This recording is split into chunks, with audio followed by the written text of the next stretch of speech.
с номер на централния наблюдател в футбола 9 ще се явят в надпреварата за местните избори в септември Марин Рачев и партия ГЕРБ.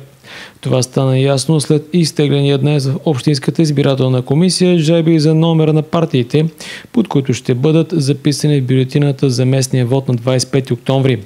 Партия ГЕРБ и номер 9 бяха изтеглени от леката ръка на членът на Общинската избирателна комисия септември Спаска Дончева.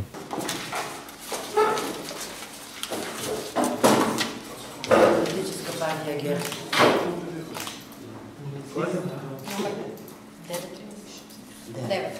Номер 9. Политическа партия ГЕРБ, пореден номер 9.